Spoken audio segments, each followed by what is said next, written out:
Welcome to master mind of GK. एक बार फिर से आप लोग का स्वागत है मास्टर माइंड ऑफ जीके में। फ्रेंड्स, समय आप लोग के पास कम है और मेरी कोशिश यही है कि आप लोग को ज़्यादा से ज़्यादा प्रैक्टिस सेट मैं आप लोग को करवाऊँ, ज़्यादा से ज़्यादा क्वेश्चन का रिवीजन करवाऊँ। ठीक फ्रेंड्स, तो आज इस वीडियो में टोटल 120 प्रश्न को देखेंगे जो आपका किसी न किसी एग्जाम में पूछा हुआ है। देखिए सकते हैं हम विभिन्न परीक्षाओं में पूछे गए प्रश्नों का संग्रह है। 120 प्रश्न को हम लोग अभी फटाफट देखेंगे फ्रेंड्स, जिसमें आपका 60 प्रश्न जो इतिहास से है और 60 प्रश्न जो लगभग आपका ज्योग्राफी से। टोटल 120 प्रश्न को फास्ट रिवीजन करेंगे। चैनल पर पहली बार विजिट कर रहे हैं फ्रेंड्स तो चैनल को सब्सक्राइब कर बेल आइकन को दबा दें ताकि महत्वपूर्ण वीडियो का नोटिफिकेशन मिलता रहे। आप मेरा टेलीग्राम ग्रुप जरूर ज्वाइन कर लीजिएगा फ्रेंड्स, कुछ भी मटेरियल रहेगा टेलीग्राम ग्रुप पर ही मैं सेंड करता हूं। उसके बाद में फ्रेंड्स वेबसाइट पे देखिए, कम समय में वेबसाइट पर आप अच्छी पढ़ाई कर सकते हैं। वेबसाइट का लिंक भी नीचे दिया हुआ है फ्रेंड्स, कम से कम 200 4000 जीके जीएस जो वेबसाइट पर दिया हुआ है, फ्री ऑफ कॉस्ट। वहाँ पर जा करके आप उसका रिवीजन फटाफट कम समय में कर सकते हैं। तो चलिए वीडियो को शुरू करते हैं फ्रेंड्स। पुनः रिक्वेस्ट करूंगा, चैनल को सब्सक्राइब नहीं किए हैं तो चैनल को सब्सक्राइब कर लें। आज लाइव क्लास नहीं चलेगा फ्रेंड्स क्योंकि आज लास्ट दिन है, तो आज मैं कोशिश करूंगा ऑफलाइन ज़्यादा से ज़्यादा वीडियो प्रोवाइड करने की। आज का पहला सवाल आप लोग के सामने फ्रेंड्स, फटाफट। महाराष्ट्र में भक्ति संप्रदाय निम्नलिखित में से किसकी शिक्षाओं द्वारा फैला था? एक नंबर सवाल का right answer option number A होगा संत तुकाराम। सवाल इस तरह से पूछा था, संत तुकाराम किस राज्य से संबंधित है? महाराष्ट्र से। सवाल नंबर 2 फ्रेंड्स, सवाल नंबर 2 आपका है कि कबीर के गुरु कौन थे? 2 का right answer option number B होगा रामानंद थे जो कबीर के गुरु थे। सवाल नंबर 3 को देखिए फ्रेंड्स, सवाल नंबर 3 आपका है संत कबीर का जन्म कहाँ हुआ था? 3 का राइट आंसर हो जाएगा option number B Maghar. Maghar कहाँ पड़ता है? वाराणसी में पड़ता है। ठीक है, संत कबीर का जन्म कहाँ हुआ था? तो आपका मगहर वाराणसी में हुआ था। सभी सवाल देखिए कहीं ना कहीं पूछा हुआ है। ठीक है, तो एक बार फटाफट रिवीजन कर ले। निम्नलिखित में से कौन सा या कौन से वाक्य दक्षिण भारत के भक्ति आंदोलन के संदर्भ में सत्य है? यहाँ कुट में आंसर दिया हुआ है फ्रेंड्स, तो 4 नंबर सवाल का जो राइट आंसर हो जाएगा ऑप्शन नंबर आपका बी दे रहा है। ठीक है, यानी कि केवल एक और तीन है जो आपका सही है। देख लेते हैं, करा निम्नलिखित में से कौन सा या कौन से वाक्य दक्षिण भारत के भक्ति आंदोलन के संदर्भ में सत्य है? तो 1 और 3। 1 में क्या है? इसका नेतृत्व कई लोकप्रिय संतों द्वारा किया गया था, सही है। और 3 में इसने जाति व्यवस्था का विरोध किया था, ये आपका सही। 1 और 3 है जो आपका सही, ऑप्शन नंबर बी 4 का करेक्ट आंसर होगा। बाकी इसके समर्थक संस्कृत में बोलते एवं लिखते थे, गलत है। इसके प्रचार प्रसार में महिलाएं सक्रिय रूप से भाग नहीं लेते थे, भी गलत है। ठीक है, तो 4 का right answer option number B हो जाएगा। सवाल नंबर देखिए 5 को देखिए फ्रेंड्स कि चैतन्य महाप्रभु किस संप्रदाय से जुड़े थे? बहुत अच्छा सवाल है फ्रेंड्स। सवाल नंबर 5 का राइट आंसर हो जाएगा फ्रेंड्स ऑप्शन नंबर सी गौड़ीय संप्रदाय से। चैतन्य महाप्रभु किस संप्रदाय से जुड़े हुए थे? तो गौड़ीय संप्रदाय से। देखिए सब सवाल किसी न किसी एग्जाम में पूछा हुआ है, तो मैं आप लोग का रिवीजन करा देता हूँ फ्रेंड्स। ठीक है, देखिए 6 नंबर सवाल के पुष्टि मार्ग के दर्शन की स्थापना किसने की थी? ये भी बहुत बार आपको एग्जाम में पूछा जा चुका है 6 का। तो पुष्टि मार्ग के दर्शन की स्थापना का वल्लभाचार्य ने किया था फ्रेंड्स। 6 नंबर सवाल का right answer option number D हो जाएगा। चलिए सवाल नंबर 7 को देखते हैं। सवाल नंबर 7 आपका है कि किस संत ने ईश्वर को अपनी पास अनुभव करने के लिए नृत्य एवं गीतों यानी गीत यानी कीर्तनों को माध्यम बनाया था? बहुत अच्छा सवाल। 7 का राइट आंसर होगा चैतन्य महाप्रभु। किस संत ने ईश्वर को अपने पास अनुभव करने के लिए नृत्य एवं गीतों को माध्यम बनाया था? 7 का राइट आंसर हो जाएगा चैतन्य महाप्रभु। ठीक है, चलिए सवाल नंबर 8 को देखते हैं। सवाल नंबर 8 है आपका अद्वैतवाद के सिद्धांत के प्रतिपादक कौन थे? ये भी सवाल बहुत बार रिपीट हुआ है। 8 का राइट आंसर हो जाएगा फ्रेंड्स आपका ऑप्शन नंबर बी शंकराचार्य है। अद्वैतवाद के सिद्धांत के प्रतिपादक कौन है? शंकराचार्य इसका करेक्ट आंसर होगा। सवाल नंबर 9 को देखिए, गीत गोविंद के रचयिता कौन है फ्रेंड्स? तो जयदेव, सभी को जानते होंगे। 9 का right answer option number B हो जाएगा। चलिए अगला सवाल को देखते हैं कि गुरु नानक का धर्म उपदेश है, कौन सा है गुरु नानक का धर्म उपदेश है? 10 का right answer option number A होगा मानव बंधुत्व का। गुरु नानक का जो धर्म उपदेश है वो मानव बंधुत्व का है। 10 का right answer option number A होगा। सवाल नंबर 11 को देखें, भक्ति आंदोलन का प्रारंभ किया गया। 11 का राइट आंसर होगा ऑप्शन नंबर ए। ये भी बहुत बार पूछा, अलवार नयनार संतों के द्वारा भक्ति आंदोलन का प्रारंभ किया गया था। क्वेश्चन पूछा जाता है कि भक्ति आंदोलन का प्रारंभ किसके द्वारा किया गया था? तो अलवार संतों द्वारा भी देता है कहीं कहीं फ्रेंड्स, तो याद रखें अलवार नयनार संतों के द्वारा भक्ति आंदोलन का प्रारंभ किया गया था। सवाल नंबर 12 को देखें। 12 नंबर है रामानुज की अनुयायियों को क्या कहा जाता था? रामानुज की अनुयायियों को क्या कहा जाता था? 12 का right answer option number B हो वैष्णव कहा जाता था। ठीक है, 12 का बी। 13 नंबर सवाल को देखिए फ्रेंड्स, बीजक का रचयिता कौन है? सभी जानते होंगे। 13 का कबीर हो जाएंगे बीजक के रचयिता। 13 नंबर सवाल देख लिए फ्रेंड्स। चलिए अगला सवाल को देखते हैं। 14 नंबर सवाल आपका है कि भक्ति रस कवित्री मीराबाई थी। ठीक है, तो भक्ति रस कवित्री देखिए इसमें पूछा गया था, जो मीराबाई के बारे में शायद वहाँ पूछा गया था फिर कौन से थी कि काल के थे, तो भक्ति काल के इस तरह से कुछ प्रश्न आया था। 14 नंबर सवाल का है कि भक्ति रस कवित्री मीराबाई थी क्या? तो 14 का राइट आंसर हो जाएगा फ्रेंड्स ऑप्शन नंबर डी, एक राजपूत शासक की पत्नी थी। ठीक है, भक्ति रस कवित्री मीराबाई थी, तो 14 का right answer option number D हो जाएगा। सवाल नंबर 15 को देखिए। सवाल नंबर 15 आपका है कि महापुरुषीय धर्म, ठीक है, एक शरण संप्रदाय के संस्थापक कौन थे। यानी महापुरुषीय धर्म कहें या तो एक शरण संप्रदाय या महापुरुषीय धर्म के संस्थापक कौन थे। 15 नंबर सवाल का right answer option number D होगा, शंकरदेव। 15 का right answer option number D होगा, शंकरदेव। सवाल नंबर 16 को देखिए फ्रेंड्स, सवाल नंबर 16 आपका है, निम्नलिखित में से किस भक्ति संत ने अपने संदेश के प्रचार के लिए सबसे पहले हिंदी का प्रयोग किया था। 16 नंबर सवाल का राइट आंसर हो जाएगा फ्रेंड्स ऑप्शन नंबर सी, आपका रामानंद। निम्नलिखित में से किस भक्ति संत ने अपने संदेश के प्रचार के लिए सबसे पहले हिंदी का प्रयोग किया था, तो रामानंद इसका करेक्ट आंसर हो जाएगा। ठीक है फ्रेंड्स, देखिए जल्दी जल्दी करें फ्रेंड्स, कहीं पर कोई अगर जो प्रश्न में आप लोग को डाउट होता है, कहीं पे ऐसे तो नहीं होना चाहिए, लेकिन कहीं पे अगर डाउट होता है तो आप लोग विदाउट हेजिटेशन कमेंट जरूर करिएगा। ठीक है, सवाल नंबर 17 को देखें। 17 नंबर सवाल है, बुद्ध और मीराबाई के जीवन दर्शन में मुख्य साम्य क्या था, क्या समानता था बुद्ध और मीराबाई का।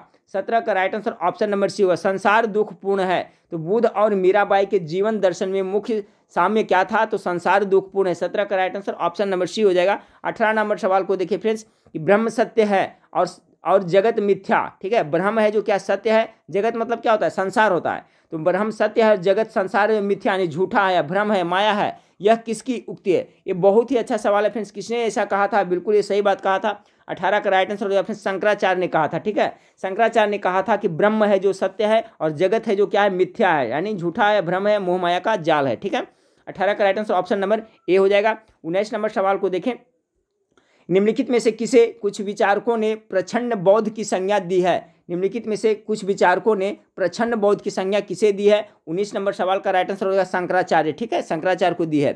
चलिए सवाल नंबर 20 को देखते हैं। 20 नंबर सवाल है आपका, रामानुजाचार्य को होयसल वंश के जैन धर्मावली शासक विटिंग को वैष्णव धर्मावली बनाने में सफलता मिली। विटिंग ने अपना नाम बदलकर क्या रखा था। ठीक है, ये जो विटिंग था फ्रेंड्स, वो अपना नाम बदलकर क्या रखा था। 20 का राइट आंसर तो विष्णुवर्धन रखा था। क्या रखा था, विष्णुवर्धन। 20 का जो राइट आंसर हो जाएगा ऑप्शन नंबर ए, विष्णुवर्धन। सवाल नंबर 21 को देखें, कि किसने भक्ति के क्षेत्र में शूद्रों को भगवत दर्शन व मोक्ष का अधिकार देकर उन्हें इस्लाम धर्म स्वीकार करने से रोका। 21 का राइट आंसर होगा friends Ramanujacharya, option number A इसका करेक्ट आंसर होगा। सवाल नंबर 22 को देखें। सवाल नंबर 22 है फ्रेंड्स, दक्षिण भारत का वह संत कौन था जिसने अपना अधिकांश जीवन उत्तर भारत के वृंदावन में बिताया था। ठीक है, कौन सा था वो संत। 22 का correct answer option number B होगा, निम्बार्क आचार्य था। दक्षिण भारत का कौन सा संत था जिसने अधिकांश जीवन उत्तर भारत के वृंदावन में बिताया था। 22 का right answer option number B होगा, निम्बार्क आचार्य। चलिए सवाल नंबर 23 को देखते हैं। सवाल नंबर 23 है, भक्त तुक्काराम कौन से मुगल सम्राट के समकालीन थे। अभी तुक्काराम हम लोग के बारे में महाराष्ट्र के बारे में देखे थे, फिर तुक्काराम वहीं के थे ना, तो किसके समकालीन थे, ये बहुत अच्छा सवाल है। 23 नंबर सवाल का करेक्ट आंसर हो जाएगा फ्रेंड्स ऑप्शन नंबर आपका सी, ये जहांगीर के समकालीन थे। भक्त तुक्काराम किस मुगल शासक सम्राट के समकालीन थे, तो आपका जहांगीर के समकालीन थे। सवाल नंबर 24 को देखें फ्रेंड्स, कि भक्ति संस्कृति का भारत में पुनर्जन्म हुआ। भक्ति संस्कृति का भारत में पुनर्जन्म हुआ, कौन सा काल में हुआ था। ये देखिए अच्छा सवाल है, भक्ति संस्कृति का भारत में पुनर्जन्म हुआ जो कौन सा काल में हुआ था। 24 का right answer option number C होगा, 12वीं शताब्दी ईस्वी में हुआ था। ठीक है, 24 का right answer option number C हो जाएगा। सवाल नंबर 25 को देखें। सवाल नंबर 25 आपका है फ्रेंड्स, कि कोई व्यक्ति किसी व्यक्ति से उसका धर्म, संप्रदाय या जाति ना पूछे, यह कथन किसका। ये भी बहुत अच्छा सवाल है और बिल्कुल सत्य है कि कोई भी व्यक्ति है जो किसी व्यक्ति से उसका धर्म, संप्रदाय या जाति ना पूछे। ठीक है, नहीं पूछना भी चाहिए। तो यह कथन किसका है। 25 का करेक्ट आंसर हो जाएगा आपका ऑप्शन नंबर बी हो जाएगा, रामानंद ने ऐसा कहा है। ठीक है, कोई भी व्यक्ति किसी व्यक्ति से उसका धर्म, संप्रदाय या जाति ना पूछे, किसने कहा था। 25 का right answer option number B होगा। सवाल नंबर 26 को देखिए फ्रेंड्स, कि रामानुजाचार्य किससे संबंधित है। ये भी अच्छा सवाल है। 26 का घुमा फिरा कर पूछा जाता है फ्रेंड्स। तो देखिए रामानुजाचार्य है जो आपका विशिष्टाद्वैतवाद से संबंधित है। 26 का correct answer option number C हो जाएगा, विशिष्टाद्वैत से। ठीक है, 26 का correct answer option number C हो जाएगा। चलिए सवाल नंबर 17 इंपॉर्टेंट सवाल है। अगला सवाल देखिए उसी से रिलेटेड आपका फ्रेंड्स, की निम्नलिखित में से कौन सुमेलित है। इसमें से एक है जो सुमेलित है, बाकी सब गलत है। ठीक है फ्रेंड्स, तो इसका right answer option number C होगा, दैत्वावाद माध्वाचार्य। ठीक है, दैत्वावाद किससे संबंधित है, तो मध्वाचार्य से संबंधित है। अब बाकी अद्वैतवाद आपका एक गलत है। विशिष्टाद्वैत अभी हमने देखा था फ्रेंड्स, ये भी गलत सुमेलित है, क्योंकि अभी विशिष्टाद्वैत रामानुजाचार्य देखे थे। अभी 26 नंबर सवाल देख लें कि रामानुजाचार्य किससे संबंधित है, तो विशिष्टाद्वैतवाद से संबंधित है। तो सवाल नंबर 27 का जो करेक्ट आंसर है ऑप्शन नंबर सी, याद रखिए द्वैतवाद है जो माध्वाचार्य, ये आपका करेक्ट आंसर होगा, 27 का सी हो जाएगा। चलिए सवाल नंबर 28 को देखें। सवाल नंबर 28 आपका है फ्रेंड्स, एक मिनट। सवाल नंबर 28 आपका है कि बिहार में कौन सूफी मत का प्रसार सर्वाधिक हुआ था। ये भी अच्छा सवाल है 28 का। तो देखिए बिहार में कौन सूफी मत का सर्वाधिक प्रसार हुआ था, तो फिरदौसी। 28 का correct answer option number B हुआ, फिरदौसी का हुआ था। 29 नंबर सवाल को देखें कि निम्नलिखित में से कौन सा स्थान गुरु नानक का जन्म स्थल है। तो सभी को पता होगा फ्रेंड्स गुरु नानक जी का जन्म कहाँ हुआ था। 29 का राइट आंसर क्या हो जाएगा आपका, ननकाना। निम्नलिखित में से कौन सा स्थान गुरु नानक का जन्म स्थल था। ऑप्शन नंबर सी इसका बिल्कुल हो जाएगा, राइट आंसर होगा ननकाना। अगला सवाल को देखते हैं 30 नंबर सवाल को। 30 नंबर सवाल आपका है कि मीराबाई समकालीन थी। ये भी बहुत इंपॉर्टेंट है, हो सकता है इस प्रश्न आपको पूछ दिया जाए। 30 नंबर सवाल का ये देखिए आपका हिंदी में भी ये प्रश्न चलता है फ्रेंड्स और जीके जीएस में भी चलता है, ठीक है। तो मीराबाई समकालीन थी किसके। 30 का करेक्ट आंसर हो जाएगा ऑप्शन नंबर ए आपका तुलसीदास के समकालीन थे। मीराबाई किसकी समकालीन थे, तो 30 का जो करेक्ट आंसर होगा ऑप्शन नंबर ए आपका तुलसीदास के समकालीन थे। सवाल नंबर 31 को देखें। 31 नंबर सवाल आपका है, 31 नंबर सवाल आपका है फ्रेंड्स सुमेलित करना है, ठीक है। इसमें दिया हुआ है 31 का, तो 31 का जो करेक्ट आंसर होगा ऑप्शन नंबर बी हो जाएगा। 1 का 3 यानी नामदेव। नामदेव थे क्या थे पेशे से, तो आपका दर्जी थे। ये सवाल मैं पहले भी कराया हूँ, ठीक है फ्रेंड्स। उसके बाद में आ गया आपका बी का 2 कबीर थे क्या थे, तो कबीर थे जुल्हा थे। उसके बाद में रविदास, रविदास क्या थे मोची, रविदास मतलब मोची भी होता है। और आपका सेना क्या थे फ्रेंड्स, नाई थे। यानी 31 का right answer option number B हो जाएगा, ठीक है, याद रखिएगा। चलिए अगला सवाल को देखते हैं। 32 नंबर सवाल है कि तुलसीदास किसके समकालीन थे। ये भी बहुत अच्छा सवाल है। 32 का जो correct answer option number Akbar और जहांगीर दोनों के समकालीन थे तुलसीदास, ठीक है। भारत का शेक्सपियर किसे कहा जाता है फ्रेंड्स, आप लोग को पता होगा। कालिदास को क्या कहा जाता है, भारत का शेक्सपियर कहा जाता है, ये भी याद रखेगा। आई तुलसीदास किसके समकालीन थे, तो अकबर और जहांगीर का। 32 का right answer option number A हो जाएगा। सवाल नंबर 33 को देखें कि निम्नलिखित में से कौन वरकरी संप्रदाय का संत था। वरकरी संप्रदाय का संत कौन था, बहुत अच्छा सवाल है, टिपिकल सवाल है, फिर इस टाइप का पूछा जाता है। 33 का correct answer option number C Namdev. निम्नलिखित में से कौन वरकरी संप्रदाय का संत था, तो नामदेव वरकरी संप्रदाय का संत था, ठीक है, कौन, नामदेव। सवाल नंबर 34 को देखें फ्रेंड्स कि भारत में चिश्तिया सूफी मत को स्थापित किया था किसने। 34 का राइट आंसर हो जाएगा ख्वाजा मुहिद्दीन चिश्ती ने किया था ना, ख्वाजा मुहिद्दीन ने। यानी ऑप्शन नंबर 20 का राइट आंसर होगा। भारत में चिश्तिया सूफी मत को स्थापित किया था, तो ऑप्शन नंबर 20 का राइट आंसर होगा ख्वाजा मुहिद्दीन ने। चलिए फ्रेंड्स सवाल नंबर 35 को देखते हैं जो इस टॉपिक का लास्ट सवाल है, ठीक है फ्रेंड्स। इसमें भी आपको मिक्स करके मैं बता रहा हूँ, ठीक है। तो देखिए 35 नंबर सवाल है निम्नलिखित सूफी संतों में से कौन एक सर्वप्रथम अजमेर में बस गए थे। 35 का right answer option number A होगा शेख मोहिद्दीन चिश्ती है जो आपका अजमेर में बस गए थे। तो ये देखिए आपका भक्ति से था फ्रेंड्स, ठीक है, भक्ति आंदोलन से आपका ये 35 प्रश्न हो गया। चलिए अब अगला चैप्टर को देखते हैं, फिर एक से देखेंगे फ्रेंड्स। इसी तरह से आपका टोटल 4 चैप्टर मिक्स है, 2 इतिहास का 2 ज्योग्राफी का, सभी इंपॉर्टेंट है। सवाल नंबर 1 से चलते हैं फ्रेंड्स, ठीक है। तो सवाल नंबर 1 देखिए क्या है। भारत में ग्रैंड ट्रंक रोड बनवाई थी, जीटी रोड, ठीक है। जीटी रोड को किसने बनवाई थी। 1 नंबर सवाल का शेषासुरु ने, फटाफट करते चलिएगा। दूसरा हुमायूंनामा किसने लिखा था, सिंपल है। तो 2 का राइट आंसर क्या होगा, गुलबदन बेगम। 2 का right answer option number A. सवाल नंबर 3 को देखें कि किसने ए बाग बगीचे जिसमें बहता पानी हो के निर्माण की परंपरा की शुरुआत की थी। किसने एक बाग बगीचे जिसमें बहता पानी हो के निर्माण की परंपरा की शुरुआत की थी। 3 नंबर सवाल का राइट आंसर होगा ऑप्शन नंबर ए, ठीक है, यानी बाबर ने। सवाल नंबर 4 को देखिए फिर 4 नंबर सवाल है निम्नलिखित में से कौन सी आत्मकथा है। इसमें से एक है जो आत्मकथा है फ्रेंड्स। तो 4 नंबर सवाल का right answer option number D Tuzuk e Baburi, ठीक है, बाबरनामा। यह जो क्या है आत्मकथा है। 4 का right answer option number D हो जाएगा। सवाल नंबर 5 को देखिए ग्रैंड ट्रंक सड़क जोड़ती है किसको किससे। 5 का राइट आंसर होगा कोलकाता से अमृतसर ना। आपका राइट आंसर क्या हो जाएगा फ्रेंड्स, ग्रैंड ट्रंक सड़क जोड़ती है कोलकाता से मुंबई दिया है, दिल्ली से मुंबई दिया है, लुधियाना था। इसका राइट आंसर क्या होगा, ऑप्शन नंबर सी हो जाएगा ना, कोलकाता और अमृतसर को जोड़ती है। 5 का right answer option number C हो गया। सवाल नंबर 6 को देखिए। सवाल नंबर 6 आपका है वर्ष 1526 में लड़ी गई पानीपत की पहली लड़ाई में बाबर से कौन पराजित हुआ था। तो पानीपत की प्रथम लड़ाई 1526 में हुआ था, किनके बीच में हुआ था फ्रेंड्स। तो 6 का राइट आंसर क्या होगा, ए हो जाएगा। इब्राहिम लोदी और किसके, बाबर के बीच में हुआ था ना। इसी में बाबर ने आपका तोप का भी प्रयोग किया था, ये भी पूछा जाता है। तो राइट आंसर 6 का ए हो जाएगा। सवाल नंबर 7 को देखिए शेरशाह सूरी का मकबरा कहाँ स्थित है। तो इसका क्या हो जाएगा, 7 का सासाराम में हो जाएगा। सिंपल प्रश्न दिया फ्रेंड्स, रिवीजन कर लें। बाबर ने पहली बार पश्चिम से कहाँ होकर भारत में प्रवेश किया था। 8 का right answer option number C हो जाएगा, पंजाब से, ठीक है। 8 का right answer option number C हो गया। सवाल नंबर 9 को देखें किसने चौसा की लड़ाई 1539 में हुमायूं को पराजित किया था। देखिए अच्छा सवाल है, पूछा जाता है कि चौसा की लड़ाई कब हुई थी और किनके किनके बीच में हुई थी। तो याद कर लें, चौसा की लड़ाई 1539 ईस्वी में हुआ था और किसके किसके बीच में हुआ था। 9 का राइट आंसर हो जाएगा। पहले इसका देख लें फ्रेंड्स, ऑप्शन नंबर ए यानी शेर शाह और हुमायूं के बीच में हुआ था। और इस युद्ध में क्या कह रहा है कि किसने चौसा की लड़ाई में हुमायूं को पराजित किया था। तो हुमायूं की हार हुई थी और शेर शाह की क्या हुई थी, जीत हुई थी। तो 9 नंबर सवाल का right answer option number A है, शेर शाह और हुमायूं के बीच में 1539 में चौसा की लड़ाई हुई थी। कॉन्सेप्ट क्लियर हुआ फ्रेंड्स। 10 नंबर सवाल को देखें, किस युद्ध को जीतने के बाद शेर शाह ने दिल्ली में अफगान सत्ता की स्थापना की। 10 नंबर सवाल का जो करेक्ट आंसर होगा friends option number A, Bilgram का युद्ध। अच्छा, बिलग्राम का युद्ध कब हुआ था फ्रेंड्स, मैं पहले बहुत बार बताया हूं, आप लोग कमेंट करके हमें बताइएगा। किस युद्ध को जीतने के बाद शेर शाह ने दिल्ली में अफगान सत्ता की स्थापना की और बिलग्राम का युद्ध में हो गया इसका राइट आंसर। तो बिलग्राम का युद्ध कब हुआ था, हमें कमेंट करके बताइएगा। चलिए सवाल नंबर 11 को देखें। 11 नंबर सवाल आपका है, मध्यकालीन भारत में मुगल शासक वस्तुतः थे। 11 का राइट आंसर ये क्या थे, चगताई तुर्क थे। मध्यकालीन भारत के मुगल शासक जो भी थे वो क्या थे, तुर्क थे। कैसा, चगताई तुर्क। 11 का right answer option number C होगा। सवाल नंबर 12 को देखिए फ्रेंड्स, कि पानीपत का प्रथम युद्ध में तुर्की का तोपची कौन था।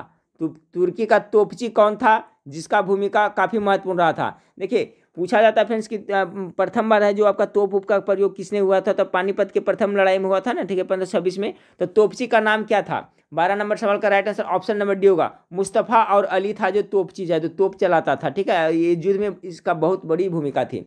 12 का right answer option number D हो जाएगा। सवाल नंबर 13 को देखें। सवाल नंबर 13 आपका है फ्रेंड्स, पानीपत के युद्ध में बाबर की जीत का मुख्य कारण क्या था। 13 नंबर सवाल का राइट आंसर क्या होगा, इसका राइट आंसर होगा ऑप्शन नंबर सी, तुलगमा प्रथा। तुलगमा प्रथा आपका युद्ध में अपनाया था। पानीपत के युद्ध में बाबर की जीत का मुख्य कारण क्या था फ्रेंड्स, तो इसका जो तुलगमा प्रथा को अपनाया था यही इसका मुख्य रीजन था जीत का। 13 का राइट आंसर सी हो गया। सवाल नंबर 14 को देखिए। सवाल नंबर 14 आपका है, निम्नलिखित में से किस युद्ध में एक पक्ष द्वारा प्रथम बार तोपों का उपयोग किया गया था। देखिए क्वेश्चन को इसी घुमा फिरा करके पूछा जाता है फ्रेंड्स। राइट आंसर 14 का क्या हो जाएगा, ऑप्शन नंबर ए, पानीपत के प्रथम युद्ध में ही प्रथम बार तोप का प्रयोग हुआ था, बाबर ने किया था। और तोपची का नाम अभी मैंने बताया फ्रेंड्स, जो तोप चलाता था कौन कौन था, मुस्तफ़ा और अली। मुस्तफ़ा और अली था, ये भी याद रखें। 14 नंबर सवाल हो गया फ्रेंड्स आपका।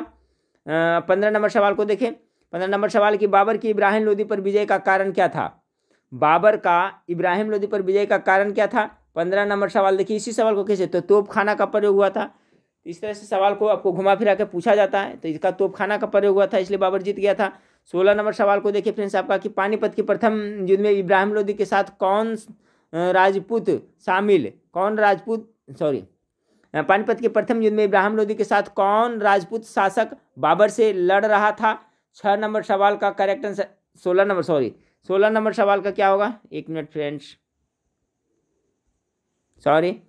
सवाल नंबर 16 देखिए। पानीपत की प्रथम युद्ध में इब्राहिम लोदी के साथ कौन सा राजपूत शासक बाबर से लड़ रहा था। 16 का राइट आंसर हो जाएगा ऑप्शन नंबर बी हो जाएगा, क्या उसका नाम था, राजा विक्रमादित्य। ठीक है, 16 का right answer option number B हो गया। सवाल नंबर 17 को देखिए। 17 नंबर सवाल आपका है, कि निम्नलिखित युद्धों में से किस एक में बाबर ने जिहाद की घोषणा की थी। जिहाद की घोषणा किस में किया था फ्रेंड्स, तो देखिए 17 का जो right answer option number B हो जाएगा, खनवा का युद्ध में आपका बाबर ने जिहाद की घोषणा किया था, याद रखिएगा। 17 का करेक्ट आंसर ऑप्शन नंबर आपका बी हो जाएगा। 18 नंबर सवाल को देखिए। 18 नंबर सवाल आपका है, किस पुस्तक में लिखा है कि भारत के लोग आकर्षक नहीं होते। कौन सा पुस्तक में ऐसा लिखा गया है, तो 18 नंबर सवाल का right answer option number B होगा, बाबरनामा में। ठीक है, बाबरनामा में लिखा गया है कि भारत के लोग आकर्षक नहीं होते। 18 का right answer option number B. 19 number सवाल को देखिए फ्रेंड्स, कि मेवाड़ के किस राजा को 1527 में खनवा के युद्ध में बाबर ने हराया था। देखिए खनवा का युद्ध कब हुआ था, ये भी याद रखिएगा, 1527 ईस्वी में हुआ था। और किनके किनके बीच हुआ था, देखिए इसी में आपका जवाब मिल रहा है, तो ये आप सब जरूर याद रखिएगा। तो मेवाड़ के जिस राजा को 1527 में खनवा के युद्ध में बाबर ने हराया था उसका नाम क्या था। 19 का right answer option number Rana Sanga, यानी कि खनवा की लड़ाई के आपका बाबर और राणा सांगा के बीच में 1527 ईस्वी में हुआ था। 19 का right answer option number D हो जाएगा। सवाल नंबर 20 को देखिए। सवाल नंबर 20 आपका है फ्रेंड्स, घाघरा के युद्ध में बाबर ने किसे पराजित किया था। 20 नंबर सवाल का राइट आंसर होगा, मोहम्मद लोदी को पराजित किया था। घाघरा के युद्ध में बाबर ने किसे पराजित किया था, तो महमूद लोदी को पराजित किया था। 20 का right answer option number C हो जाएगा। सवाल नंबर 21 को देखिए। 21 नंबर सवाल है, भारत के मुगल शासक बनने पर जहरुद्दीन मोहम्मद ने नाम रखा, क्या नाम रखा था। 21 का राइट आंसर हो जाएगा ऑप्शन नंबर ए बाबर। इसका मतलब फ्रेंड्स बाबर का पहले नाम क्या था, तो जहरुद्दीन मोहम्मद। याद रखिए, पूछा जाता है कि बाबर का पहले क्या नाम था, तो आपका जहरुद्दीन मोहम्मद नाम था, लेकिन भारत के मुगल शासक बनने पर उसने नाम क्या रखा अपना, बाबर रखा। 21 का right answer option number A होगा। सवाल नंबर 22 को देखें, बाबर ने सर्वप्रथम पादशाह की पदवी धारण की थी, ठीक है, कहाँ की थी फ्रेंड्स। 22 नंबर सवाल का right answer option number B Kabul में। देखिए इसी सवाल को घुमा करके पूछा जा सकता है, किसने पादशाह की पदवी धारण की थी, तो बाबर ने, और कहाँ की थी, तो काबुल में। 22 का right answer option number B हो गया। सवाल नंबर 23 को देखिए फ्रेंड्स, कि बाबर ने अपने बाबरनामा में किस हिंदू राज्य का उल्लेख किया है। 23 नंबर सवाल का जो राइट आंसर होगा फ्रेंड्स ऑप्शन नंबर ए हो जाएगा, उड़ीसा राज्य का। बाबर ने अपने बाबरनामा में किस हिंदू राज्य का उल्लेख किया है, तो उड़ीसा का। 23 का करेक्ट आंसर हो जाएगा क्या फ्रेंड्स आपका, सवाल नंबर 23 का उड़ीसा नहीं होगा। बाबर ने अपने बाबरनामा में किस हिंदू राज्य का उल्लेख किया है, ठीक है। 22 नंबर सवाल का आपका तो राइट आंसर साहब फ्रेंड्स आपका, बाबर ने सर्वप्रथम पादशाह की पदवी कहाँ धारण की थी, तो इसका तो आपका काबुल करेक्ट था, 22 का बी। 23 नंबर सवाल का देखिए, इसमें कंफ्यूजन हो रहा था फ्रेंड्स, कह रहा है बाबर ने अपने बाबरनामा में किस हिंदू राज्य का उल्लेख किया है, ठीक है। तो 23 का करेक्ट आंसर आपका ऑप्शन नंबर सी होगा, मवाड़ का किया, ठीक है, मवाड़ का उल्लेख किया है। 23 नंबर सवाल का right answer option number C हो जाएगा। तो देखिए फ्रेंड्स, आपका 23 प्रश्न था, इसमें साथ 2 टॉपिक खत्म हो गया। अब तीसरा टॉपिक को देखते हैं फ्रेंड्स। आपका जो तीसरा टॉपिक है ज्योग्राफी से, इतिहास से 2 टॉपिक आपका खत्म हो गया। तीसरा टॉपिक है जो आपका किससे है, ज्योग्राफी से है। इसमें आप देख ले, इससे भी एक प्रश्न पूछा जाता है, आपका वायुमंडल से संबंधित है ये आपका, ठीक है फ्रेंड्स। तो चलिए देख लेते हैं, पहला नंबर सवाल से चलते हैं। तो पहला नंबर सवाल आपका है कि क्षोभ मंडल की धरातल से औसत ऊंचाई लगभग कितनी होती है। इससे एक प्रश्न आपका पूछा जाता है। राइट आंसर फ्रेंड्स लगभग कितना होता है औसतन में, तो 12 से 15 होता है ना, यानी कि ऑप्शन नंबर 20 का राइट आंसर होगा। क्षोभ मंडल के धरातल से औसत ऊंचाई लगभग कितनी होती है, तो आपका 12, मिनिमम कम से कम 12 फ्रेंड्स, 12 से लेकर के 12, 13, 14 ऐसे ही होता है। तो इसका जो राइट आंसर होगा ऑप्शन नंबर बी होगा। पहला का जो राइट आंसर हो जाएगा ऑप्शन नंबर बी हो जाएगा। अगला सवाल आपका, वायुमंडल की किस सतह में तापमान में बहुत अधिक उतार चढ़ाव नहीं होता है, यानी कौन सा मंडल है जहाँ पर तापमान में ज़्यादा उतार चढ़ाव नहीं होता है, यानी एक समान रहता है, तो उसको क्या कहेंगे हम लोग, समताप मंडल ना। ऑप्शन नंबर ए इसका करेक्ट आंसर हो जाएगा।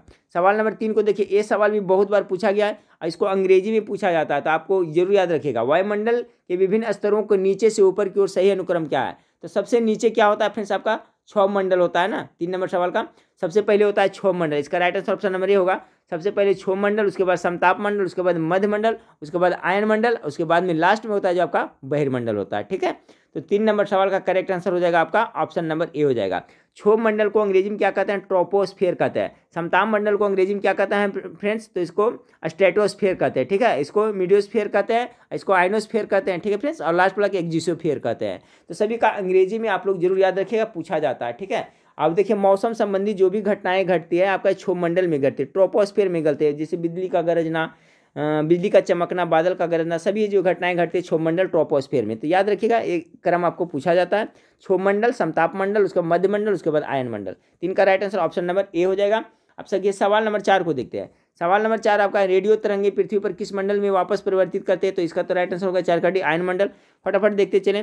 सवाल नंबर 5 को देखिए, आपका कह रेफरेंस की निम्नलिखित गैसों में से वह कौन सी गैस है जो पृथ्वी की सतह के निकट वायु में उपस्थित है तथा जिसकी अधिकतम सांद्रता होती है। 5 नंबर सवाल का राइट आंसर हो जाएगा ऑप्शन नंबर सी, नाइट्रोजन। कह रहा है निम्नलिखित गैसों में से वह कौन सी गैस है जो पृथ्वी की सतह के निकट वायु में उपस्थित है, नाइट्रोजन हो जाएगा इसका राइट आंसर फ्रेंड्स, तथा जिसकी अधिक सांद्रता होती है, तो नाइट्रोजन हो जाएगा। इसका कितना 78% पाया जाता है नाइट्रोजन, ठीक है।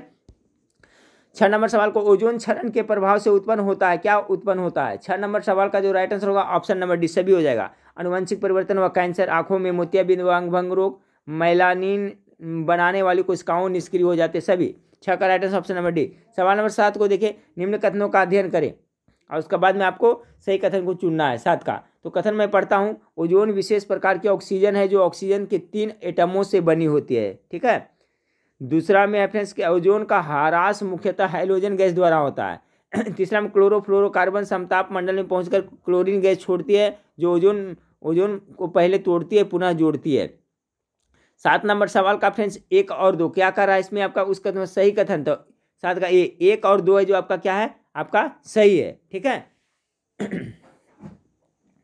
तो 1 और 2 है जो आपका इसका सही हो जाएगा 7 का, बाकी है जो आपका फ्रेंड्स 3 है जो इसका गलत है। क्या है कि ओजोन विशेष प्रकार के ऑक्सीजन है और ऑक्सीजन की इसके 3 एटमों से बनी होती है, बिल्कुल सही है। ओजोन का ह्रास मुख्यतः हैलोजन गैसों द्वारा होता है। ऐसे सब ओजोन का ह्रास है जो हैलोजन गैस द्वारा होता है फ्रेंड्स। और ओजोन परत को खतरा किससे हो रहा है फ्रेंड्स, ठीक है, तो ओजोन परत को खतरा हो रहा है तो CFC, ठीक है, ये भी पूछा जाता है। क्लोरोफ्लोरोकार्बन से जो ओजोन परत क्षय हो रहा है। तो जो इसका आंसर के हिसाब से फ्रेंड्स आपका आंसर नंबर 7 का ए राइट आंसर हो जाएगा, 1 और 2, ठीक है। चलिए सवाल नंबर 8 को देखते हैं कि हरित गृह प्रभाव क्या है। इसका तो सभी को पता होगा फ्रेंड्स। 8 नंबर सवाल का राइट आंसर क्या हो जाएगा, ऑप्शन नंबर बी हो जाएगा। कार्बन डाइऑक्साइड की मात्रा में वृद्धि से पृथ्वी का गर्म होना ही क्या कहलाता है, हरित गृह प्रभाव कहलाता है, ठीक है, ग्रीन हाउस प्रभाव, ठीक है। सवाल नंबर 9 को देखिए, ओजोन परत अवस्थित है किसमें अवस्थित है, ये भी सवाल बार बार पूछा जाता है 9 का। तो देखिए ओजोन परत है जो आपका समताप मंडल में स्थित है, ऑप्शन नंबर बी 9 का करेक्ट आंसर होगा। सवाल नंबर 10 को देखिए, निम्नलिखित कथनों पर विचार करिए, ठीक है। ओजोन मुख्यतः समताप मंडल में पाई जाती है। ओजोन की परत पृथ्वी की सतह से 55 से 75 किमी पर उपस्थित है। ओजोन सूर्य से आने वाली पराबैंगनी विकिरण का अवशोषण करती है। ओजोन परत की पृथ्वी पर जीवन के लिए कोई महत्व नहीं है। इसमें कौन कौन सही है फ्रेंड्स, 10 का, तो 10 का राइट आंसर हो जाएगा आपका ऑप्शन नंबर बी 1 और 3, ठीक है। कह रहा है इसे कौन सही है, तो 1 और 3 है जो आपका सही है, बाकी है जो आपका गलत है, ठीक है। ओजोन मुख्यतः समताप मंडल में पाए जाते, ये सही है। 3 नंबर ओजोन सूर्य से आने वाली पराबैंगनी विकिरण का अवशोषण करती है, ये दोनों सही है फ्रेंड्स, यानी 1 और 3, बी नंबर 10 का राइट आंसर हो जाएगा ऑप्शन नंबर बी। सवाल नंबर 11 को देखते हैं फ्रेंड्स। 11 नंबर है कि वायुमंडल में सबसे अधिक किस गैस का प्रतिशत है। 11 का तो इसका सभी को पता होना चाहिए फ्रेंड्स। 78% क्या है, नाइट्रोजन है। ऑक्सीजन लगभग 21% है। कार्बन डाइऑक्साइड कितना है, तो 0.03% है, ठीक है। आर्गन जो अक्रिय गैस पाया जाता है वो कितना है, तो 0.93%, ये भी याद रखिएगा, पूछा जाता है, ठीक है। सवाल नंबर 12 को देखिए। सवाल नंबर 12 आपका फ्रेंड्स की अधिकांश मौसम गतिविधियां जिस वायुमंडल परत में होती है वह है, अभी मैंने बताया था, बिजली का चमकना, बादल का गरजना किस में होता है। 12 नंबर सवाल का राइट आंसर होगा क्षोभ मंडल, ट्रोपोस्फेयर में होता है, ठीक है, मौसम संबंधी घटनाएं। 13 नंबर सवाल आपका फ्रेंड्स के समताप मंडल को जेट विमानों की उड़ान के लिए आदर्श माना जाता है, क्यों। 13 नंबर सवाल का राइट आंसर हो जाएगा ऑप्शन नंबर डी, इस परत में बादल तथा अन्य मौसमी घटनाएं नहीं होती है, इसलिए इसे उपयुक्त माना जाता है, 13 का डी। सवाल नंबर 14 को देखिए फ्रेंड्स कि समताप मंडल में ओजोन परत कहाँ कार्य है। समताप मंडल में ओजोन परत का कार्य है, क्या कार्य है। 14 का जो आपका राइट आंसर होगा ऑप्शन नंबर डी, भूतल पर पराबैंगनी विकिरण पात को थामना, ठीक है, यानी रोकता है। सवाल नंबर 15 को देखिए, रेडियो तरंग के विक्षेपण के लिए वायुमंडल के निम्नलिखित स्तरों में से कौन सा स्तर उत्तरदायी है, ठीक है, रेडियो के लिए। देखिए सबका यहाँ पर अंग्रेजी दिया हुआ है फ्रेंड्स, ये भी अभी याद कर लीजिएगा, ठीक है, अभी मैंने बताया था आपको। तो 15 नंबर सवाल का जो राइट आंसर हो जाएगा फ्रेंड्स आपका ऑप्शन नंबर डी। देखिए क्षोभ मंडल को क्या कहता है, अभी मैंने बताया ट्रोपोस्फेयर। समताप मंडल को क्या कहता है, स्ट्रेटोस्फेयर कहते हैं, ठीक है। और अब मध्य मंडल का क्या कहते हैं, मेसोस्फीयर कहते हैं। आयन मंडल का क्या कहते हैं, आयनोस्फीयर कहते हैं। तो क्वेश्चन देखिए रेडियो तरंग वाला पूछा जाता है घुमा घुमा के, तो इसका राइट आंसर क्या हो जाएगा, ऑप्शन नंबर डी हो जाएगा। सवाल नंबर 16 को देखिए फ्रेंड्स, उत्तरीय ध्रुव प्रकाश के लिए वायुमंडल की कौन सी परत जिम्मेदार है, ये अच्छा सवाल है, ठीक है, उत्तरीय ध्रुवीय प्रकाश के लिए। 16 नंबर सवाल का right answer option number C हो जाएगा, आयन मंडल। 17 नंबर सवाल को देखिए फ्रेंड्स, 17 नंबर सवाल आपका है, कथन में है कि वायुमंडल अधिकांश ऊष्मा परोक्ष रूप से सूर्य से तथा प्रत्यक्ष रूप से पृथ्वी के धरातल से प्राप्त करती है। रीजन, कारण, पृथ्वी के धरातल पर सौर लघु तरंगे पार्थिव ऊर्जा की लंबी तरंगे में परिणित होती है। अब इसका जो 17 का जो राइट आंसर होगा ऑप्शन नंबर बी हो जाएगा, ठीक है। ए और आर दोनों सही है, और आर है जो ए का सही व्याख्या नहीं करता है। दोनों सही है लेकिन व्याख्या सही नहीं करता है। 17 का right answer option number B हो जाएगा, ठीक है। कह रहा है कि वायुमंडल अधिकांश ऊष्मा परोक्ष रूप से सूर्य से तथा प्रत्यक्ष रूप से पृथ्वी के धरातल से प्राप्त करता है, सही है। और कथन है आपका, कारण है फ्रेंड्स की पृथ्वी के धरातल पर सौर लघु तरंगे पार्थिव ऊर्जा की लंबी तरंगे में परिणित होती है, ये आपका गलत है, ठीक है। यानी कि है दोनों कथन सही, लेकिन इसका व्याख्या है जो सही नहीं कर रहा है। 17 का राइट आंसर हो जाएगा ऑप्शन नंबर बी, ठीक है, कि ए और आर दोनों सही है, लेकिन आर है जो आपका ए का सही व्याख्या नहीं कर रहा है। चलिए 18 नंबर सवाल को देखते हैं। 18 नंबर सवाल, निम्नलिखित में से कौन सी वायुमंडलीय परत जिसमें ऊंचाई के साथ तापमान में वृद्धि अंकित की जाती है। बहुत अच्छा सवाल है फ्रेंड्स, यानी कौन सा वायुमंडल का परत है जिसमें आपको ऊंचाई के साथ तापमान में वृद्धि अंकित की जाती है। 18 नंबर सवाल का जो करेक्ट आंसर होगा friends option number B, ionosphere, ठीक है, आयन मंडल में निम्नलिखित में से कौन सी वायुमंडलीय परत है जिसमें ऊंचाई के साथ तापमान में वृद्धि अंकित की जाती है। 18 का correct answer option number B, ionosphere हो जाएगा। सवाल नंबर 19 को देखिए फ्रेंड्स कि वायुयान किस मंडल में चलना सुलभ होता है, तो सभी को बताएं, अभी भी रिपीट हुआ क्वेश्चन, समताप मंडल में। 20 नंबर सवाल को सबसे गर्म मंडल कौन है, चलिए अच्छा सवाल है। 20 का सबसे गर्म मंडल आपका आयन मंडल हो जाएगा, जो सबसे गर्म मंडल हो जाएगा। तो 20 सवाल था, देखिए आपका वायुमंडल से संबंधित था फ्रेंड्स, ठीक है। अब चलिए अगला चैप्टर को देखते हैं। अगला चैप्टर में आपका टोटल कितना प्रश्न है फ्रेंड्स, आप यहाँ पर देख लें। अगला जो चैप्टर है इसमें टोटल आपको 42 प्रश्न को देखने को मिलेंगे। ये भी आपका ज्योग्राफी से है, ये बहुत ही महत्वपूर्ण टॉपिक है, ठीक है। इस टॉपिक को क्लियर कर लेते हैं फ्रेंड्स। सवाल नंबर 1 को देखिए। सवाल नंबर 1 आपका है फ्रेंड्स कि चिख्ता साठा पवने कहाँ पर वाहित होती है। चिख्ता साठा, 1 नंबर सवाल का right answer option number D, 60 degree दक्षिण अक्षांश के निकट, ठीक है। साठा है तो 60 डिग्री होगा, लेकिन दक्षिण अक्षांश के निकट होता है, ठीक है। ये इस पर विशेष ध्यान देना है। चिख्ता साठा पवने 60 डिग्री तो है, लेकिन कितना, दक्षिण अक्षांश के निकट, पहला का डी। 2 नंबर सवाल दहाड़ता चालीसा, दहाड़ता चालीसा क्या है। 2 का right answer option number C होगा, दक्षिणी गोलार्ध में 40 डिग्री अक्षांश के पास चलने वाली तेज हवा को दहाड़ता चालीसा कहा जाता है। 2 का राइट आंसर ऑप्शन नंबर सी।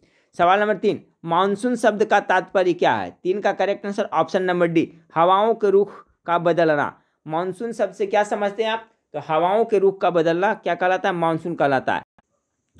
हाँ फ्रेंड्स, तो सवाल नंबर 4 देखिए, बहुत ही इंपॉर्टेंट है फ्रेंड्स। एक साइड में स्थानीय पवन है, दूसरी साइड में देश कहाँ कहाँ चलता है जो बताना है आपको। तो 4 नंबर सवाल के देख ले फ्रेंड्स। 4 का जो आपका राइट आंसर हो जाएगा ऑप्शन नंबर सी हो जाएगा, ठीक है। ऑप्शन नंबर आपका सी इसका राइट आंसर हो जाएगा। मिला ले, सिरक्को कहाँ चलता है, तो 1 का 4 है, यानी 1 का कहाँ हो जाएगा आपका, इटली हो जाएगा।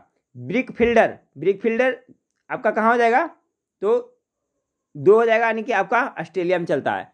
सामुन कहाँ चलता है फ्रेंड्स, तो सामुन हो जाएगा कहाँ आपका, 3 हो जाएगा, आपका ईरान में चलता है, ठीक है। बच गया बागियो कहाँ चलता है, तो आपका फिलीपींस में चलता है। तो 4 नंबर सवाल का राइट आंसर ऑप्शन नंबर आपका सी हो जाएगा। एक हरमटन करके हवा आता है, ठीक है फ्रेंड्स, जो सूक्ष्म गर्म हवा आता है और सहारा मरुस्थल में चलता है। याद रखिएगा हरमटन बहुत इंपॉर्टेंट है, ठीक है, याद रखिएगा। अब चिनूक भी देखिए अच्छा है। चिनूक क्या है फ्रेंड्स, चिनूक से अभिप्राय क्या है। 5 नंबर सवाल का ये क्या स्थानीय पवन है। चिनूक है जो क्या है फ्रेंड्स, आपका स्थानीय पवन है, और ये चिनूक कहाँ चलता है उससे संबंधित भी आपका सवाल आ रहा है। इसमें देखिए ऑप्शन क्लियर हो जाएगा, ये सभी जरूर याद रखिएगा। सवाल नंबर 6 का जो आपका करेक्ट आंसर हो जाएगा फ्रेंड्स, आपका ऑप्शन नंबर ए हो जाएगा, ठीक है। 1 का ए, बी का 4, सी का 2 और डी का 3। अब मिला लें चिनूक, तो चिनूक कहाँ चलता है आपका, तो 1 का 1 दे रहा है, यानी संयुक्त राज्य अमेरिका में चलता है, ठीक है। सिरक्को कहाँ चलता है फ्रेंड्स, सिरक्को, तो अभी मैंने बताया सिरक्को उसमें भी था, तो सिरक्को 2 का क्या हो जाएगा 4, यानी कि आपका इटली में चलता है। बच गया फ्रेंड्स ब्रिक फील्डर, तो ब्रिक फील्डर कहाँ चलता है आपका, ऑस्ट्रेलिया में चलता है। बच गया मिस्ट्रल, ये भी इंपॉर्टेंट है, तो मिस्ट्रल कहाँ हो जाएगा आपका, डी का 3, यानी कि फ्रांस में। तो ये जरूर याद रखिएगा। चिनूक है जो आपका उत्तरी अमेरिका में, ठीक है, खास करके संयुक्त राज्य अमेरिका में, उत्तरी अमेरिका में आपका रॉकी पर्वत है ना, वहाँ का चलने वाला स्थानीय पवन चिनूक है। सिरक्को है जो आपका इटली में चलता है। ब्रिक फील्डर ऑस्ट्रेलिया में चलता है। मिस्ट्रल हवा है जो आपका फ्रांस में चलता है, ठीक है। इससे संबंधित प्रश्न पूछा जाता है, तो याद रखिए। अच्छा का correct answer option number A हो जाएगा। सवाल नंबर 7 को देखें, फटाफट करें फ्रेंड्स। सवाल नंबर 7 आपका कि उच्च दाब क्षेत्र में भूमध्य सागर की ओर चलने वाली पवनें होती है, कैसी होती है। 7 का right answer option number A, पछुआ पवनें होती है। उच्च दाब में, ठीक है, उच्च दाब क्षेत्र में भूमध्य सागर की ओर चलने वाली पवनें पछुआ पवनें होती है। सवाल नंबर 8 को देखें कि उपोष्ण उच्च दाब से विषुवत रेखीय निम्न दाब की ओर चलने वाली पवनें क्या कहलाती है। देखिए बहुत अच्छा सवाल है। जो उपोष्ण उच्च दाब से विषुवत रेखीय निम्न दाब की ओर चलने वाली पवनें क्या कहलाती है। सवाल नंबर 8 का right answer option number A हो जाएगा फ्रेंड्स, व्यापारिक पवनें कहलाती है, ठीक है। क्या कहलाती है, व्यापारिक पवनें। 8 का right answer option number A होगा। सवाल नंबर 9 को देखें, आर्द्रता का मापन किया जाता है किसके द्वारा। ये सवाल सिंपल है फ्रेंड्स, बहुत बार बता भी चुके हैं। तो हाइग्रोमीटर के द्वारा आपको आर्द्रता मापा जाता है। डोलड्रम क्या है, ये भी बहुत बार रिपीट हुआ है एग्जाम में। 10 का राइट आंसर हो जाएगा ऑप्शन नंबर क्या, ऑप्शन नंबर डी। डोलड्रम क्या है फ्रेंड्स, तो उष्ण रेखीय निम्न दाब पट्टी है, डोलड्रम है, ठीक है। ऑप्शन नंबर डी इसका राइट आंसर हो जाएगा, निम्न दाब पट्टी है। 11 नंबर सवाल को देखें, पृथ्वी पर सबसे उच्चतम तापक्रम रिकॉर्ड किए जाते हैं? 11 का right answer option number D, 25 degree उत्तरी अक्षांश पर। पृथ्वी पर सबसे उच्चतम तापमान रिकॉर्ड किए जाते हैं कितना? तो 25 डिग्री उत्तरी अक्षांश पर। चलिए सवाल नंबर 12 को देखें। कथन है कि उत्तरी गोलार्ध में पवन प्रतिरूप दक्षिणावर्त तथा दक्षिणी गोलार्ध में पवन प्रतिरूप वामावर्त होता है। ये आपका कथन है। आर का उत्तरी तथा दक्षिणी गोलार्ध में पवन प्रतिरूपों की दिशाओं का निर्धारण कॉरियोलिस प्रभाव से होता है। 12 नंबर सवाल का जो राइट आंसर है ऑप्शन नंबर ए और आर दोनों सही है और आर ए का सही स्पष्टीकरण है। ठीक है, तो इसमें देखिए एक महत्वपूर्ण चीज सीखने को क्या मिला फ्रेंड्स आपका, कि एक तो आपका सही है कि उत्तरी गोलार्ध में पवन है प्रतिरूप दक्षिणावर्त और दक्षिणी गोलार्ध में पवन है प्रतिरूप वामावर्त होता है। ठीक है, करा उत्तरी तथा दक्षिणी गोलार्ध में जो पवन प्रतिरूपों की दिशाओं का निर्धारण होता है किसी के होता है फ्रेंड्स, कौन सा प्रभाव? तो कोरियोलिस, याद रखिएगा कौन सा? कोरियोलिस प्रभाव। इससे क्वेश्चन उठा सकता है फ्रेंड्स, कोरियोलिस प्रभाव, याद रखिएगा। 12 का right answer option number A हो गया। सवाल नंबर 13, बैरोमीटर में पारे के तल का अचानक गिरावट सूचक किसका है? पहले ये क्वेश्चन करीब करीब सभी एग्जाम में पूछा जाता था, लेकिन अब इस टाइप का नहीं पूछा जाता है। फिर भी याद रखिए फ्रेंड्स, कभी कभी क्या इजी सवाल भी पूछ दिया जाता है। 13 नंबर सवाल का राइट आंसर हो गया क्या? तूफान आना। ठीक है, तूफान आता है तो ऐसा होता है। सवाल नंबर 14 को देखें, सुमेलित करना। इसमें भी फ्रेंड्स इसमें स्थानीय पवन है, इसमें आपका क्षेत्र है। चलिए 14 नंबर सवाल को सुमेलित करें तो सवाल नंबर 14 का जो करेक्ट आंसर हो जाएगा फ्रेंड्स आपका ऑप्शन नंबर बी हो जाएगा। ठीक है, 14 नंबर सवाल का right answer option number B हो जाएगा। अब मिला लें, 1 का 4 है। फॉन कहाँ है? फॉन पर आपका आल्पस पर्वत पर हो गया। दूसरा में हो गया आपका सिमुम, तो सिमुम है जो आपका कहाँ हो गया? तो आपका कुर्दिस्तान हो गया। बी का 2 हो गया। सी का 3 हो गया। सेंट एना कहाँ है? तो सेंट एना कैलिफोर्निया, इंपॉर्टेंट है। सेंट एना है जो आपका कहाँ है स्थानीय पवन चलता है? तो कैलिफोर्निया में चलता है। बच गया फ्रेंड्स आपका जोंडा, तो जोंडा कहाँ पड़ता है? तो जोंडा आपका ऑस्ट्रेलिया में पड़ता है। इसका ए हो जाएगा। ठीक है, यानी 14 का राइट आंसर ऑप्शन नंबर आपका बी हो जाएगा। चलिए सवाल नंबर 15 को देखें कि चक्रवात की आंख एक विशेषता है, बहुत इंपॉर्टेंट है। चक्रवात की आंख एक विशेषता है किसका? 15 का right answer option number D हो जाएगा, चक्रवात के केंद्र का। चक्रवात की आंख एक विशेषता है किसका? तो चक्रवात के केंद्र का विशेषता है। चलिए सवाल नंबर 16 को देखिए फ्रेंड्स आपका, कि टी मापक पर निम्न में से किसका मापन किया जाता है? टी मापक पर निम्न में से किसका मापन किया जाता है? 16 नंबर सवाल का correct answer option number C हो जाए, चक्रवात की शक्ति का। देखिए टी स्केल याद रखिएगा फ्रेंड्स। ठीक है, टी स्केल अगर पूछा जाए तो टी स्केल किससे संबंधित है? तो चक्रवात की शक्ति इससे मापी जाती है, याद रखिएगा। टी मापक या टी स्केल पर निम्न से किसका मापन किया जाता है? तो चक्रवात की शक्ति मापी जाती है। सवाल नंबर 17 को देखें। देखिए फ्रेंड्स, जीके अथाह समंदर है, बहुत ज़्यादा है, इसका एरिया जो बहुत बड़ा है। ठीक है, तो आप ज़्यादा से ज़्यादा पढ़िएगा फ्रेंड्स। तो ऐसा नहीं कि इसमें आपका अल्टर क्वेश्चन पूछा जा रहा है, यही सब पढ़ाई जो आपका रेलवे में और जो भी एग्जाम है उसमें सब में काम देगा। ठीक है, इसलिए मैं बोलता हूँ फ्रेंड्स पढ़ाई करें, मेरिट बनता रहेगा धीरे धीरे।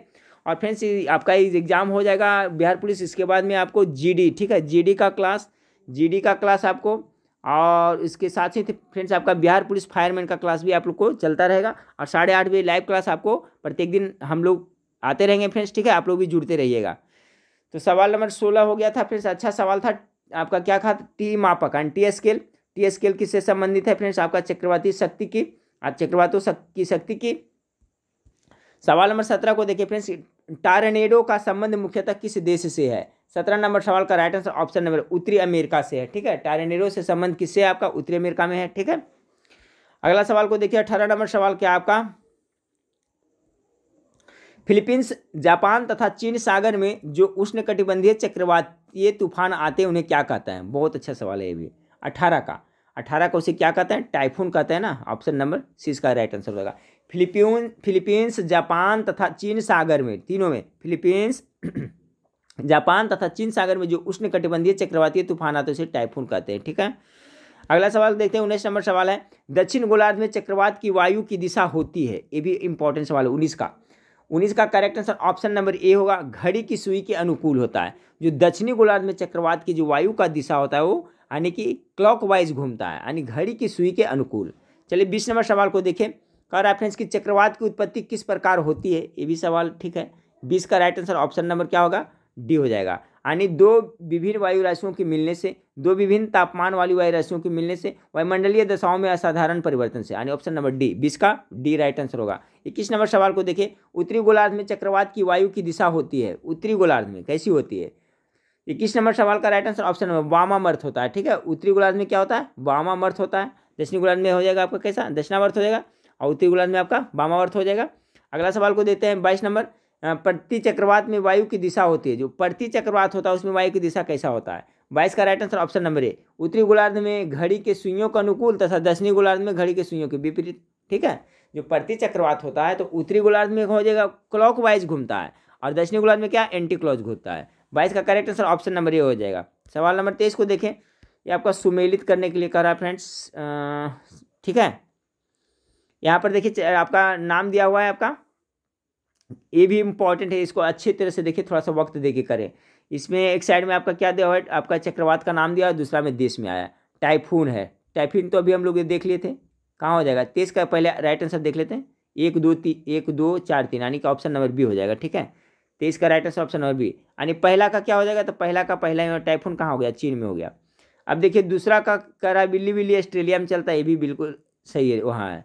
हरिकेन कहाँ है फ्रेंड्स? तो सी का 4 हो जाएगा। ठीक है, हरिकेन है जो सी का कैरेबियन सागर में। बट गया टारनेडो, टारनेडो क्या कहाँ है पर चलता है, उठता है फ्रेंड्स, ये तूफान कहाँ का है? तो USA का है। ठीक है, तो ऑप्शन नंबर बी इसका करेक्ट आंसर होगा। याद रखिए, टाइफून चीन में, बिल्ली बिल्ली ऑस्ट्रेलिया, हरिकेन जो चक्रवात आता है कैरेबियन सागर में आता है, और टारनेडो आता है जो आपका USA में आता है। तो इसका राइट आंसर ऑप्शन नंबर आपका बी हो जाएगा। सवाल नंबर 24 देखिए फ्रेंड्स, आपको टार्नेडो चलते हैं, अभी देखा था टार्नेडो कहाँ चलते हैं। 24 नंबर सवाल का राइट आंसर मिसिसिपी घाटी में चलता है। ठीक है, USA में ना मिसिसिपी घाटी में चलता है। टार्नेडो जो चलते हैं कहाँ चलते हैं? तो मिसिसिपी घाटी में चलते हैं। 24 का डी। 25 नंबर सवाल को, प्रति चक्रवात की आकृति सामान्यतः होती है, ये भी देखिए बहुत इंपॉर्टेंट सवाल है। जो प्रति चक्रवात होता है उसका आकृति कैसी होती है? तो सवाल नंबर जो 25 है इसका राइट आंसर ऑप्शन नंबर अंडाकार होती है। ठीक है, सवाल नंबर 26 को देखें, सवाल नंबर 26 देखें, प्रति चक्रवात में वायु दबाव कहाँ अधिक होता है? ये भी सवाल इंपॉर्टेंट है। इस टाइप का सवाल कभी कभी पूछ दिया जाता है फ्रेंड्स 26 का। तो देखिए इस बार जो बिहार कांस्टेबल का एग्जाम हो रहा है इसमें अल्टर टाइप का प्रश्न पूछा जा रहा है फ्रेंड्स। जो जो सिलेबस में दिया है उससे सवाल थोड़ा सा मतलब कठिन ही करता जा रहा है। सवाल नंबर 26 को देखें कि प्रति चक्रवात में वायु दबाव कहाँ अधिक होता है? 26 का जो करेक्ट आंसर होगा फ्रेंड्स ऑप्शन नंबर ए हो जाएगा, केंद्र में। जो प्रति चक्रवात होता है उसमें वायु दबाव सबसे अधिक कहाँ होता है? तो केंद्र में होता है। सवाल नंबर 27 को देखें, चक्रवात का शांत क्षेत्र क्या कहलाता है? चक्रवात का जो शांत क्षेत्र होता है वो क्या कहलाता है? 27 का right answer option number A चक्षु कहलाता है। ठीक है, चक्रवात का जो शांत क्षेत्र होता है वो क्या कहलाता है? चक्षु कहलाता है। चक्षु मतलब क्या होता है? आँख भी होता है ना। चलिए सवाल नंबर 28 को देखें। 28 नंबर सवाल आपका है कि निम्न में से किस हवा में चक्रवातीय गति का अभाव पाया जाता है? निम्न में से किस हवा में चक्रवातीय गति का अभाव पाया जाता है? 28 नंबर सवाल का जो करेक्ट आंसर होगा फ्रेंड्स आपका ऑप्शन नंबर सी, 28 का सी, यानी पापागयो में। निम्न में से किस हवा में चक्रवातीय गति का अभाव पाया जाता है? तो पापागयो। 28 का राइट आंसर हो जाएगा ऑप्शन नंबर सी। सवाल नंबर 29 को देखें कि निम्नलिखित में से कौन सा देश टाइफून से प्रभावित रहता है? टाइफून से प्रभावित कौन सा देश रहता है? 29 का राइट आंसर हो जाएगा ऑप्शन नंबर सी, फिलीपींस एवं जापान। ठीक है, फिलीपींस, जापान हो गया, फिर आपका चाइना हो गया। ठीक है, 29 का right answer option number C हो जाएगा। ऑप्शन के हिसाब से फिलीपींस और जापान में टाइफून आपको चलता है। 29 नंबर सवाल हो गया। फिर सवाल नंबर 30 को देखिए। सवाल नंबर 30 आपका है कि प्रति चक्रवात किस क्षेत्र में कम उत्पन्न होते हैं? 30 नंबर सवाल का राइट आंसर हो जाएगा ऑप्शन नंबर आपका ए, भूमध्य रेखीय क्षेत्र में प्रति चक्रवात है जो कम उत्पन्न होते हैं। 31 नंबर सवाल को देखिए फ्रेंड्स। 31 नंबर सवाल आपका क्या है? निम्नलिखित में से कौन सा सिद्धांत चक्रवातों की उत्पत्ति की व्याख्या नहीं करता है? ये भी इंपॉर्टेंट है। 3 सिद्धांत है जो तो करता है, लेकिन एक सिद्धांत है जो आपका नहीं करता है। 31 नंबर सवाल का right answer option number A होगा, प्रगामी तरंग सिद्धांत ये नहीं करता है। ठीक है, तो राइट आंसर ये हो जाएगा। भंवर सिद्धांत करता है, ध्रुवीय वाताग्र सिद्धांत करता है, गतिक सिद्धांत ये भी करता है। चलिए सवाल नंबर 32 को देखते हैं। सवाल नंबर 32 आपका फ्रेंड्स कि प्रति चक्रवात की विशेषता क्या है? 32 नंबर सवाल का जो राइट आंसर होगा फ्रेंड्स ऑप्शन नंबर सी होगा, स्वच्छ आसमान। देखिए प्रति चक्रवात की विशेषता यह है कि आसमान उस समय क्या रहता है? स्वच्छ रहता है, ये मुख्य विशेषता है। 33 नंबर सवाल, निम्नलिखित में से कौन सर्वाधिक विनाशकारी होता है? ये भी इंपॉर्टेंट है। तो देखिए इसमें टॉर्नेडो होता है ना, जो आपका USA में होता है, चलता है, ये बहुत ही खतरनाक होता है। 33 नंबर सवाल का right answer option number D. निम्नलिखित में सर्वाधिक विनाशकारी कौन है? तो टॉर्नेडो। ठीक है, अगला सवाल को लेते हैं। कपासी मेघ का शीर्ष किस फूल के समान प्रतीत होता है? देखिए कपासी फूल का, तो 34 नंबर सवाल का right answer option number C होगा, गोभी के फूल के जैसा दिखता है कपासी मेघ का। आप आसमान में देखेंगे फ्रेंड्स, कपासी मेघ का जो शीर्ष के फूल होता है वो कैसा प्रतीत होता है? गोभी के फूल जैसा। 35 नंबर सवाल को देखें। 35 नंबर सवाल, निम्नलिखित में से किस मेघ की मोती की माता कहा जाता है? निम्नलिखित में से किस मेघ को, यहाँ पर होगा, निम्नलिखित में से किस मेघ को मोती की माता कहा जाता है? 35 नंबर सवाल का राइट आंसर ऑप्शन नंबर पच्छाभ मेघ को। ठीक है, पच्छाभ मेघ को मोती का माता कहा जाता है। याद रखिएगा किसको? तो पच्छाभ मेघ को।